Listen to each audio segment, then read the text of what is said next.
15 साल की उम्र में इन्होंने घर घर जाकर ब्यूटी प्रोडक्ट्स को बेचा। घर की आर्थिक स्थिति इस कदर खराब थी कि वो पढ़ाई भी पूरी नहीं कर पाए। माँ को पैसे उधार लेने पड़े, जिससे ये मुंबई चली आई। मॉडलिंग में अपना लक ट्राई किया, ऑडिशंस भी क्लियर किए, पर ब्यूटी कॉन्टेस्ट जीत नहीं पाई। वो उधार के पैसे लौटाने के लिए इनको मैकडॉनल्ड्स में फ्लोर क्लीनर और रिसेप्शनिस्ट का भी जॉब करना पड़ा। 2 साल की उम्र में इनके पिता की मृत्यु हो गई। गरीबी इस कदर थी कि माँ को घर घर जाकर काम करना पड़ा। सिनेमा में छोटे मोटे रोल भी करने लगी। इन्हें पढ़ने का बहुत शौक था, पर माँ के दबाव से मजबूर होकर इन्हें पढ़ाई छोड़कर घर की तकलीफों को दूर करने के लिए 13 साल की उम्र में सिनेमा में काम करना पड़ा।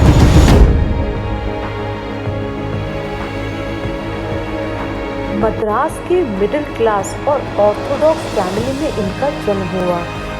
बचपन से ही महत्वाकांक्षी और विरोधी किस्म की थी। जब इन्होंने बिजनेस की पढ़ाई करने के लिए विदेश पढ़ने का फैसला किया तो उनके माता पिता के पास अपने पैसे नहीं थे। उन्होंने अपना दम लगाकर मेहनत की और ये यूनिवर्सिटी की स्कॉलरशिप पाई। वहाँ का खर्चा उठाने के लिए रात में रिसेप्शनिस्ट की जॉब भी की। पढ़ाई पूरी करने के बाद इन्हें जॉब इंटरव्यूज में रिजेक्शन का भी सामना करना पड़ा, पर इन्होंने हार नहीं मानी और आज वो इंडिया की सबसे सक्सेसफुल लेडीज में से एक है। वो बचपन से ही जिद्दी थी। वो बताती है कि उनके माता पिता बेटा और बेटी में बहुत फर्क करते थे, यहाँ तक कि वो अपने आप को अनवांटेड चाइल्ड भी बोलती हैं। उनके माँ बाप ने उनके सपनों पे कभी भरोसा नहीं किया, बल्कि वो उनकी पढ़ाई रुकवाकर उनकी जल्द से जल्द शादी करवाना चाहते थे। 16 साल की उम्र में अपने माँ बाप के ऐसे व्यवहार से परेशान होकर वो घर से भाग गई।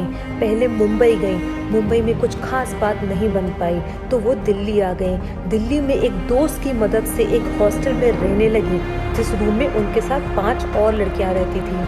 रोटी और अचार खा के उन्होंने रातें काटी, पर फैमिली से उन्होंने कभी कोई हेल्प नहीं मांगी। एलीट मॉडलिंग एजेंसी ज्वाइन की, पर वहाँ भी उन्हें अपने सपने पूरे होते नजर नहीं आए। अपने सपनों को पूरा करने के लिए वो दर दर भटकी, स्टूडियो में अपनी नाक रगड़ी, पर भगवान को अभी उन्हें और मुश्किलें दिखानी थी।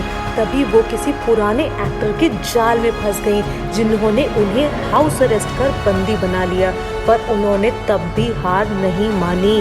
वो किसी तरीके से वहाँ से निकली और घर से भागते वक्त उन्होंने जो सपना देखा था, उन्होंने आखिर में उसे पूरा कर ही दिखाया।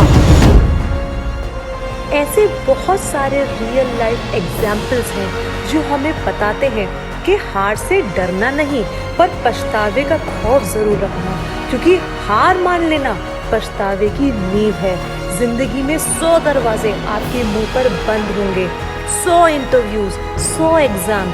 कितने ही लोग जिंदगी में ना बोलेंगे कि सॉरी बट ये जॉब हम आपको नहीं दे सकते, सॉरी हम आपकी कोई मदद नहीं कर सकते।